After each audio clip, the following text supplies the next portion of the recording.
ሰላም እንዴት ናችሁ? የፓርስ ቀለም ነው። ዛሬ ደግሞ የአማርኛ ፊደላትን መሰረታዊ የሚባሉ የአማርኛ ፊደላትን እንዴት በእንግሊዝኛ ትራንስሊትሬሽናቸው ምን ይመስላል የሚለው በጋራ የምናየው ይሆናል። ይሄ መጀመሪያ ክፍል ነው የሚሆነው። እንዲሁ ዛሬ በቪዲዮ በደንብ አድርግ በተከታታይ ሙሉ ፊደላት እናስተምራቸዋለን። which means እያንዳንዱን 34 የአማርኛ ፊደላትን በደንብ አድርገን እናስተምራቸዋለን ማለት ነው። 34 የአማርኛ ፊደላት አሉ። እነሱ እያንዳንዱ ፋሚሊ ሰባት ፋሚሊ አላቸው። which means 34 by 7 ማለት ነው። ሙሉ ፊደላትን የምናየው ይሆናል። ስለዚህ ይሄን ቪዲዮ እስከ መጨረሻው ትከታተሉታላችሁ። እያንዳንዱ ፊደል እንዴት እንደሚጻፍ እናያለን። ይሄኛው የመጀመሪያ ክፍል ይሆናል ማለት ነው። ፓርት 1 ብለን የምንይዘው ዛሬ ይሄኛውን ክፍል 1 ነው የሚሆነው ማለት ነው። ክፍል 1 ከዛ ያለ ሙሉ ፊደላት እንለቃለን። በውስጥ መስመር መማር ፈልጉ ደግሞ 09 25 31 80 48 ላይ ሃሎ በሉ ታገኙታላችሁ። ቴሌግራም ቻናል አለን፣ ኢሞ፣ ዋትስአፕ እንዲሁም የዩቲዩብ ቻናል አለን። እዛ ጋር ገብታችሁ ሰብስክራይብ በማድረግ መከታተል ትችላላችሁ። በውስጥ መስመር መማር ትችላላችሁ። በሳምንት 5 ቀን በየቀኑ አንዳንድ ሰዓት ከሰኞ እስከ ዓርብ በደንብ ጥንቅቅ አድርገን እናስተምራለን። አሁን ቀጥታ ወደ ቪዲዮ እንሄዳለን። ሌትስ ጎ። የመጀመሪያው ፊደል ሀ ነው። ይሄኛው ፊደል በምናይ ጊዜ ይሄኛው ፊደል ሀ ፊደል ነው። ይሄኛው ማለት ነው። የመጀመሪያው ሀ ተብሎ ይጠራል። ሀ። ይሄኛው ሁለተኛው ሁ፣ ሂ፣ ሃ፣ ሄ፣ ከዛ ህ፣ ሆ። አሁን እንቀጥላለን። ከዛ እያንዳንዱ ፊደል ደግሞ እንዴት እንደሚጻፍ እናያለን ማለት ነው። እያንዳንዱ ፊደል እንዴት እንደሚጻፍ እናያለን ማለት ነው። ስለዚህ አሁን ለምሳሌ የመጀመሪያው ፊደል ካያችሁት ሀ ነው። የመጀመሪያው ፊደል ሀ የሚባለው ፊደል እንዴት ይጻፋል ነው። how to write in English ነው። in English alphabet how to write the first letter and the second order, the third, the fourth, the fifth, the sixth and the seventh እያለ እያንዳንዱ ፊደል ማለት ነው። መጀመሪያ አማርኛው ፊደል ካጠናን በኋላ ቀጥሎ በእንግሊዝኛ እንዴት እንደሚጻፍ አብረን የምናይ ይሆናል። እስከ መጨረሻው ተከታተሉ። እሺ፣ ስለዚህ አሁን ይሄኛው ሀ ነው የመጀመሪያው ፊደል። ይሄ ሀ ከሆነ በእንግሊዝኛ ምን ብለን ነው የምንጽፈው ነው? በእንግሊዝኛ ኤች ኤ ብለን እንጽፈዋለን ማለት ነው። አሁን እዚህ ጋር ለምንድን ነው ኤ ያደረግንበት ነው? አሁን ጥያቄው እዚህ ጋር ነው። ኤች ኤ ያለበት ምክንያት ሀ ፊደሎች ሶስቱም ድምጾች ማለት ነው የሀ ቤተሰቦች ሀሌታው ሀ፣ ሐመር ሀ እና ብዙሃን ሀ ወደ ጉሮሮ ድምፅ የተጠጉ ናቸው ማለት ነው። ስለዚህ ምን አይነት ድምፅ አላቸው? ጉሮሯችን እነዚህ ፊደል በምንጠራ ጊዜ ምን ይሆናል ማለት ነው? ይከፈታል ማለት ነው። ይከፈታል። ስለዚህ በዚህ ጊዜ የሚወስዱት ድምፅ ወይም ደግሞ የአናባቢ ድምፅ ኤ ነው ማለት ነው። ወይም ደግሞ አ፣ በአማርኛው አ፣ በእንግሊዝኛ ኤ ይሆናል ማለት ነው። ያ ማለት አ ፊደል ትራንስሊትሬት ስትደረግ ኤ ተብላ ምትጽፍ ይቺ አይዘር ዚስ አ ወር ይሄኛው አ ትራንስሊትሬት ሲደረግ በዚህኛው ፊደል ይወከላል ማለት ነው። የጉሮሮ ድምፅ እንደዚህ ምን ይሆናል? ይወከላል ማለት ነው። ሶ ሲምፕል ሰው በዛ ምክንያት ይሄኛው በተመሳሳይ እንደዛ የሚጽፈው ዘን ቀጥሎ ደግሞ ብዙሃን ሀ እያልን እንቀጥላለን ማለት ነው። እንዴት እንጽፍ? አሁን ምን መሰላችሁ? በሳድስ ፊደላት ያጻጻፍ ስልት ወይም ደግሞ በድምፀ ልሳን ስንጽፋቸው ለምሳሌ ሀን ምን ብለን ነው የምንጽፈው መሰላችሁ? ህ እንልና ከዛ እ ነው አ ማና የሚል አ። ይሄ ማለት ምን ማለት ነው? ሀ ማለት ነው። ይሄ ማለት ሀ ማለት ነው በድምፀ ልሳን ስንጽፍ። ይሄ ምን ማለት ነው? አሁን ህ ማለት ህ በራሱ በኢሰልፍ ኤች ማለት ነው ሲወከል በእንግሊዝኛ በኤች ነው ትራንስሊትሬት የሚደረገው። በኤች ትራንስሊትሬት ይደረጋል። ዜን ወደስ ሚን አ ኢን እንግሊሽ አ ደግሞ ይችኛዋ አ የሚወክለው ፊደል የአማርኛው አ በኤ ነው የሚወከለው። ኤ አይዘር ስሞል ኦ ካፒታል ማለት ይቻላችሁ። ችግር ስለሆነ ራይቲንግ ላይ ያለ ነው ምንድን ነው እዚህ ጋር ኤ እናደርጋለን ማለት ኤች ኤ ሆነ ማለት ይዚ ሶ ሲምፕል። ሶ ከዚህ ጋር ምን ሆነ ማለት ነው ይሄ ትራንስሊትሬሽን ሆነ ማለት ነው።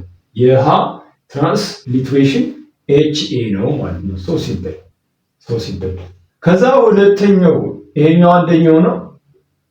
ሁለተኛው ስንመጣ ኤች ዩ ኤች ዩ አሁን ልብ የምትሉት አንደኛ ፊደሎች ከየሃ ቤተሰቦች ውጭ ሁሉም የሚወስዱት ኢ ነው። እዚህ ጋር ግን ኤ ነው የሚወስዱት አንደኛ ፊደሎች። ይኸው ይሄ ማየት ትችላላችሁ። ኤ ነው አሁን እዚህ ጋር የወሰደው። ቀጥሎ ግን ሁሉም ሁለተኛ ፊደሎች ዩ ነው የምትጨምሩ ሁለተኛ ፊደል ሲሆኑ ሁሉም ዩ ነው የሚወስዱት ማለት ነው።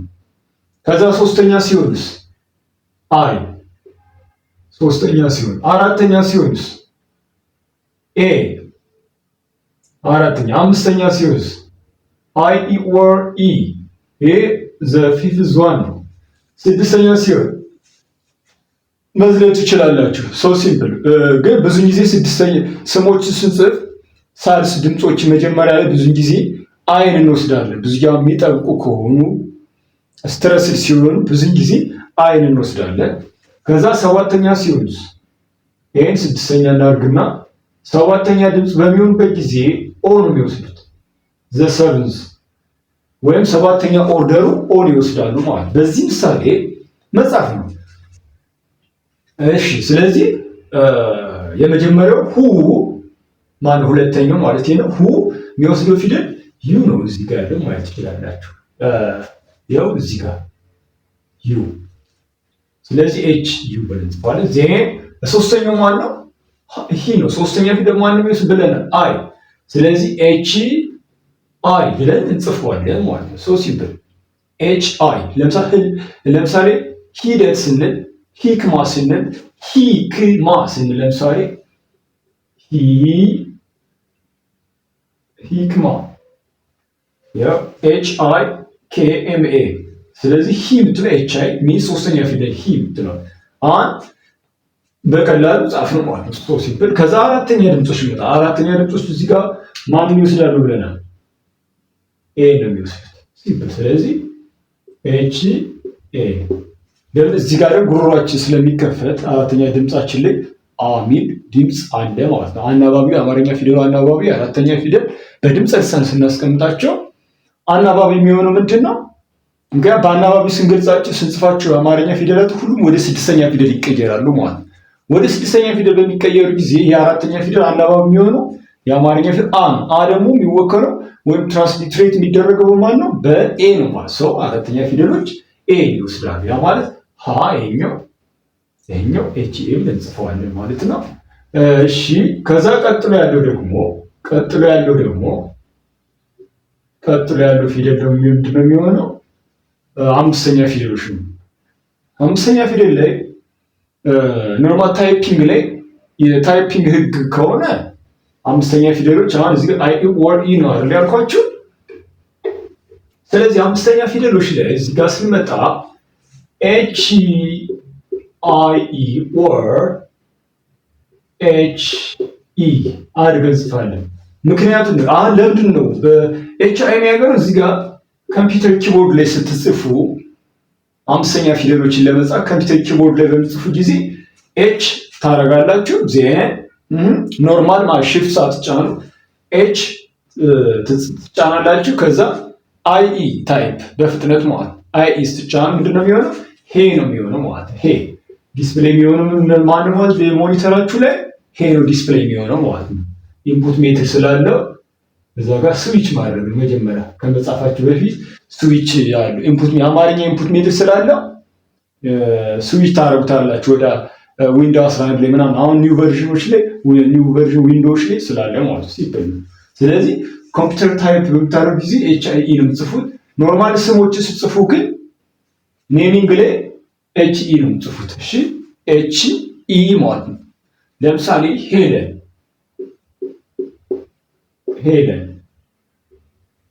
ተቀባይነት ያለው ይሄ ነው ማለት። ስለዚህ ኢንስቴድ ኦፍ አይ ኢ ኢን እንጽፋለን ማለት ነው።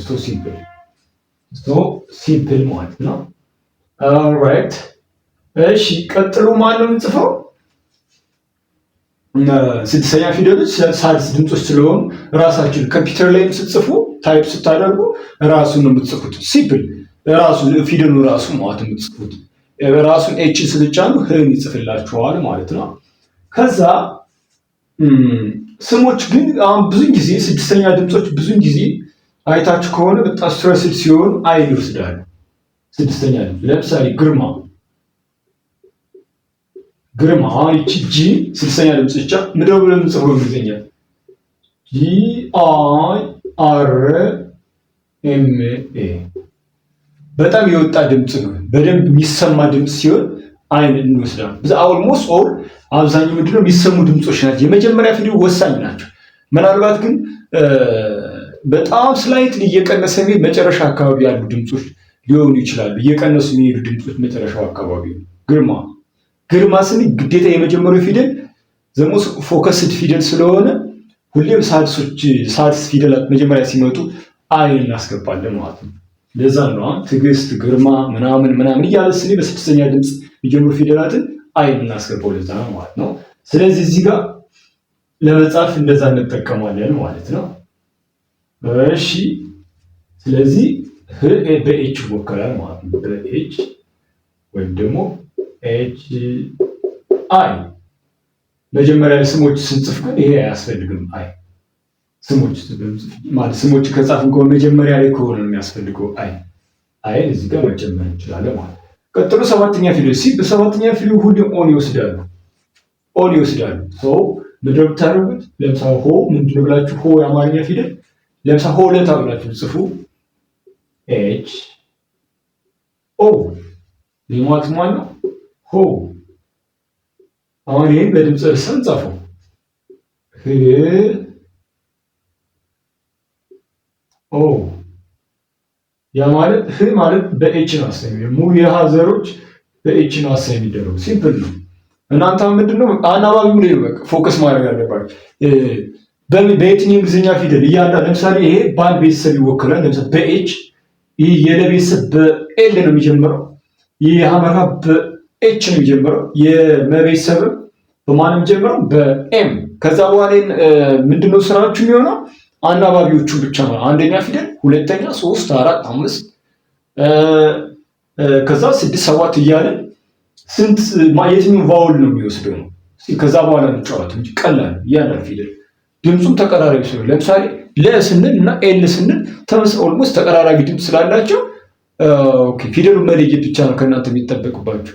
የእንግሊዝኛውን አልፋቤት ስም መለየት ብቻ የሚጠበቅባችሁ። እሱን አይደንቲፋይ ካደረጋችሁ የአማርኛ ፊደሎች በእንግሊዝኛ ለሞክር ቀላል ነው። ትራንስሊትሬት ለማድረግ በጣም ቀላል ነው። ልዩነት አላቸው። ትራንስሊትሬት ማድረግ እና ትራንስሌሽን ሁለቱ የተለያዩ ወርዶች ናቸው። ስለዚህ ኤች ነች። ከዛ ኦ ማለት ደግሞ ኦ ነው ራሱ የእንግሊዝኛው ኦ ሲምፕል። ስለዚህ ምን አድርግ እንደዚህ አድርገን ትራንስሊትሬሽናቸውን መጻፍ ቻለን ማለት ነው። ይሰላስተዋል። ቀጥሎ ወደ ለ ቤተሰብ እንመጣለን። ወደ ለ ቤተሰብ ስንመጣ ደግሞ ለድምፁ መጀመሪያ ድምፁ ለ የሚባለው የአማርኛ ፊደል ከየትኛው የእንግሊዝኛ ፊደል ጋር ነው የሚመሳሰለው? ከየትኛው የእንግሊዝኛ ፊደል ጋር ነው የሚመሳሰለው? ከየትኛው የእንግሊዝኛ ፊደል ጋር ይመሳሰላል? ከኤል ጋር ማለት ሶ ሲምፕል ነው። አሁን ምን ታደርጋላችሁ? ለማለት አሳይ የሚደረገው በኤል ኢ ነው። ሁለተኛው ሲሆን ኤል ዩ ነው። ሶስተኛው ሊ ኤል አይ ነው። አራተኛ ፊደሎች ሁሌ የሚወስዱት ማንም ፊደል ነው ማለት ነው? ኤ ፊደል ነው ማለት ነው። ሶ ላ በምንድን ይወከላል? ኤል ኤ። ዜና አምስተኛ ፊደል ምን ብያችኋለሁ? አይ ኢ ኦር ኢ ማለት ነው። ሶ ሲምፕል አይ ኢ ኦር ኤል ኢ አድርገን ወክላለን። ሶ ሲምፕል። ከዛ ቀጥሎ ማለት ሀመርሃ ሴም ላይክ ዳት ወር ሀሌታው ሀ ማለት ተመሳይ ነው። ተመሳይ በእንግሊዝኛ ተመሳይ ነው የሚወከሉት ማለት ነው። ሲምፕል ነው። ያ ኮምፒውተር ላይ ታይፕ ለማድረግ ነው ልዩነቱ። እሱ በሺፍት የምትጫወቱት ጨዋታ ስለሆነ ሲምፕል ነው። አሁን ይሄኛው ታይፕ ማድረግ ብትፈልጉ ሽፍት መጫን ነው። ሲምፕሊ ማለት ነው። ሽፍት መጫን ነው። ኦኬ እሺ። ከዛ ቀጥሎ ሀመርሃ ሲምፕል ነው። ልክ ኤች የመጀመሪያ ኤች ኤ ነው ሀመርሃ ስለሆነ ኤች ኤ አንደኛው፣ ሁለተኛው ዩ ኤች ዩ፣ ሶስተኛው ኤች አይ፣ አራተኛው ሃ ኤች ኤ፣ አምስተኛው ኤች አይ ኢ ወር ኢ ማለት ነው። ዜን ስድስተኛው ሶሪ እዚህ ጋር ኤልን አልጻፍንም መሰለኝ። ኤል ራሱ ል ማለት ነው። ኤል ነው የምናደርገው ስድስተኛው ኤል። ከዛ ስድስተኛው ኤች ነው። ሰባተኛው ኤች ኦ ማለት ነው። በጣም ቀላል ኤች ኦ። ስለዚህ ሃ ሁ ሂ ሃ ሄ ሄ ሆ ሲምፕል ሲምፕል። ከዛ ቀጥሎ ያለው ፊደል ማለት እዚህ ጋር መ ነው። አንዱ እዚህ ጋር ልብ የምትሉት ምን መሰላችሁ? መ ፊደል ስትሉ መ የሚለው ፊደል አስቡት። መ ፊደል ማለት ከኤም የሚባለው የእንግሊዝኛ አልፋቤት ጋር ተመሳሳይ ነው። ኤም ኢዝ እንግሊሽ አልፋቤት ራይት። መ ደግሞ የአማርኛ ፊደል ነው ማለት ነው። ያ ብዙዎቻችን የግዕዝ ፊደል እንላለን። ስለዚህ በዚህ በጣም አጨቃጫቂ ብዙ በኮሜንት ላይ ምናምን ብዙ ሰዎች ተጨቃጨ በዚህ ጉዳይ እስኪ እናወራለን። የአማርኛ ፊደል ነው የሚባለው ወይስ የግዕዝ ፊደል ነው የሚባለውን ከብዙ አንግል ቴክኒካሊ ብዙዎቻችሁ ያልተረዳችሁት፣ ምክንያቱም አሁን የግዕዝ ነው ወይስ የአማርኛ ለማለት ከቋንቋ ሊቃን በስተቀር ይህን ጥያቄ ለመጠየቅ የሚያስደፍር ነገር የለም። ጥያቄ ምላሹም መዳፈር የለብንም። አሁን ሂስቶሪካሊ ምናልባት የግዕዝ ፊደል ልንለው እንችላለን፣ እሱንም እንችላለን ብለን ነው የምንገልጸው። ሂስቶሪካሊ የአማርኛ የግዕዝ ፊደል ልንለው እንችላለን። ቴክኒካሊ ግን ምንድነው የምንለው? የአማርኛ ፊደል ተብለው ይጠራሉ ማለት። ስለዚህ ቴክኒካሊ ይህ የአማርኛ ፊደል መ ከየትኛው እንግሊዝኛ ፊደል ጋር ይመሳሰላል ማለት ነው? አራተኛው ቁልቁል ወደ ታች ስትወርዱ ከኤም ጋር ሴም ሳውንድ ተቀራራቢ ድምፅ አላቸው ማለት ነው። ሲምፕል ለመያዝ አሁን ለመጥራት አይከብዳችሁ ማለት ነው። በጣም የተቀራረበ ስለሆነ ለዛም ቀላል የሚያደርገውም ለዛ ነው። ሶ መ ማለት ኤም ከሚለው የአማርኛ የእንግሊዝኛ ፊደል ጋር ተመሳሳይ ድምፅ አላቸው ማለት። ስለዚህ ለመያዝ አይከብደንም ማለት ነው፣ ቀላል ነው። ስለዚህ መ ሚንስ ኤም ከሚለው ጋር ይመሳሰላል። ሚንስ ኤ እና ም አሉ ማለት ነው። መጨረሻ ኤም ስንል አይደል? ኤም ስንል ኤ እና ም አሉ ማለት ነው። ስለዚህ መረዳት ያለባችሁ ነገር ተመሳሳይ ተቀራራቢ ድምፅ ስላለ በቀላሉ አይከብዳችሁም ለመያዝ። ስለዚህ ኤምኢ ሙ፣ ኤምዩ፣ ሚ፣ ኤምአይ ማ አራተኛ ድምፅ አይደለ? ኤምኤ አምስተኛ ፊደል እንደነገርኳችሁ ኤምአይ ወር ኢ። ከዛ ስድስተኛ ፊደሎች ምንድን ነው የምናደርገው? ብቻውን ኤም እናደርጋለን። ዜን መጨረሻው ኤምኦ አድርገን ጽፋለን ማለት። ስለዚህ ለምሳሌ ሞላ፣ ሞዛርት ምናምን ብንል፣ ሞናሊዛ ብንል በኤምኦ ነው የሚጀምረው ማለት ነው። ሞሞ እንግዲህ ሲምፕል ነው ማለት። ቀጥሎ ይሄኛው ይሆናል ማለት።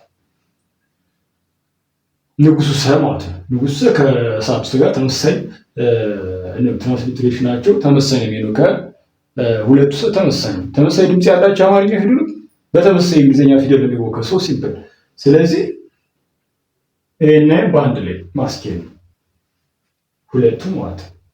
እና በአንድ ላይ ማስኬድ ነው። ይሄኛው ሰና ድምጻቸው ሰሰ ነው። በቃ ሲምፕል። ይሄ ንጉሱ ሰ ነው፣ ይሄኛው ሳቱ ሰ ነው። ይሄ ሰ ሱ ሲ ሳ ሴ ስ ሶ። ይሄኛው ሰ ሱ ሲ ሳ ሴ ስ ሶ። ሲምፕል። ሶ በምድር የሚወክል የመጀመሪያ ፊደል ኤስ ኢ፣ ሁለተኛው ኤስዩ፣ ሶስተኛው ኤስአይ፣ አራተኛው ኤስኤ፣ አምስተኛው ኤስአይ ኢ ኦር ኢ፣ ስድስት ኤስ፣ ሰባተኛው ኤስኦ አድርገን መወከል ነው። ሶ ሲምፕል ሁለቱ በአንድ ላይ ማለት ነው። ልክ እንደነዚህ ማድረግ እንችላለን። ልክ እንደነዚህ ማለት ነው። ይሄው እንደዚህ መወከል እንችላለን ማለት ነው። ቀጥሎ ያለው ማለት ነው ቃል ይሄን አሁን ሌላ የሚያጨቃጨቅ ፊደል ማለት ነው ቃል ነው። ልብ በሉ አሁን ቃል የሚባለው ፊደል ሎካሊ በኪው ነው የምንወክለው። ሎካል ላንጉጆቻችን ላይ ታውቁታላችሁ። ይሄ ነው በማን ነው የምንወክለው ማለት ነው በኪው ነው። ግን አለ ኢንተርናሽናሊ ራይቲንግ ሲስተም የምንጠቀመው ቀን በማን የምንወክለው በኬ ማለት ነው።